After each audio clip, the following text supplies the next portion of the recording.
James, first of all, welcome to Queen of the South. Obviously, you were delighted to get back playing again. As everybody knows, I've been in training for a wee while now, and week by week I was getting fitter, and it made sense for me to come in. Obviously, Gary brought me in initially to let me train and get the facilities, and I'm delighted and really happy about that. And as the time went on, I was getting fitter, and it just made sense to try and get something done.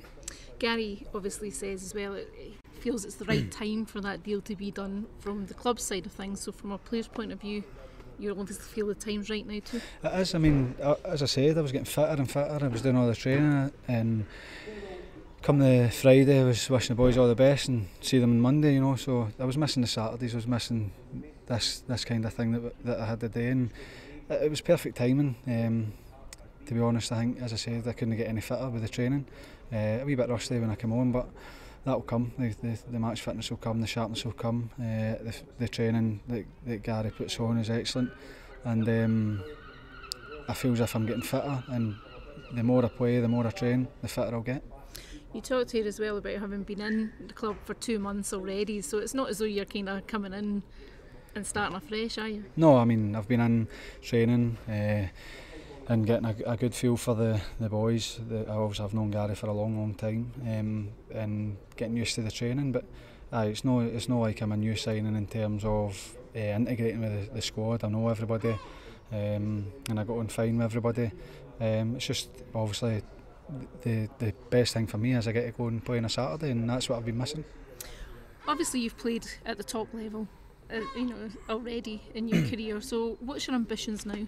My ambitions are to get back to enjoying playing football. I had a year out, obviously being player assistant manager, where I never played much, and I got injured just before that, so I've had probably the best part of 2 years without playing any football, and at the end of the day I want to play, and my aim is to get as fit as I can and help this group. I think the manager's built a great team, lots of depth, and I want to go and play a part in it. And hopefully I can go and, as I say, get fitter, get match fit, and bring my level of performance to the pitch and to the team. Will you be expecting as well to obviously use your experience to help some of the younger boys that's at the club? I do that naturally.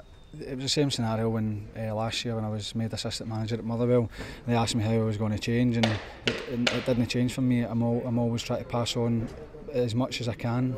The young boys will probably be fed up with me talking to them at times, but it's just something that it's the natural progression. I think when I came through as a young boy, the older ones were always the ones talking and passing information on, and listen, you take on what you feel's right at the time. And I just think that, as you said, I've experienced quite a lot in the game. I've been at the highest level. I started at a level at a club that went into a lot of turmoil in Motherwell when I was a young kid, and I've learnt a lot in the game, so I like to think that I can pass that on from my previous experience, and it's something I really enjoy. I enjoy helping the younger ones, and if they listen, great. If they don't, then it's up to them. You found that Queen of the South have got some good quality players within this squad? Absolutely. I think the manager's built a good squad that can compete. I think we've shown today that we weren't at our best, but we managed to get a result against a good Livingston side. They're fit, they stick to the way they play, and they're difficult to play against. So obviously I've kept my eye on results as I've been training. The mood's good, and the boys have started the season really well, and it's all about keeping that momentum and keeping the confidence high, because, as I said, it's a good group. The training's really good, and the boys are, they're desperate to do well. It's a good spirit, and I'm happy that I'm part of it.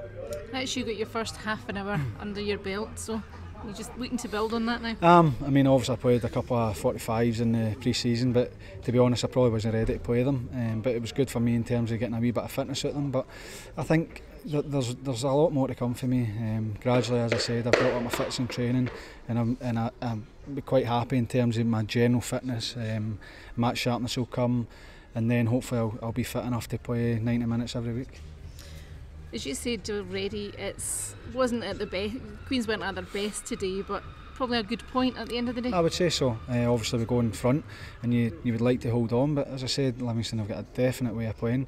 They're good at it, and they keep going. And if they keep playing like that, then they're going to create chances, and it's up to us to maybe defend a bit better, maybe not give away the free kick on the edge of the box and defend the set piece a bit better. But overall, I think we can say we're pretty pleased with the point. Although if we held on, it could have been obviously more.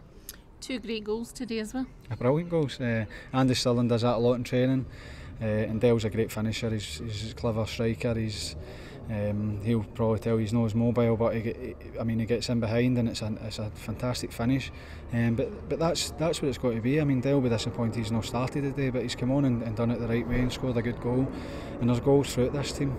As I've seen, obviously in training, I see a lot. And in the games, I think the goals have been spread fairly amongst the team, and that's indicative of what the manager's trying to bring here. Obviously, this is the week that everybody's talking about Fary's goal and against France, so the 10th anniversary of it. So can Queen of the South fans expect things like that from you? Hopefully. As I said, there's more to come for me.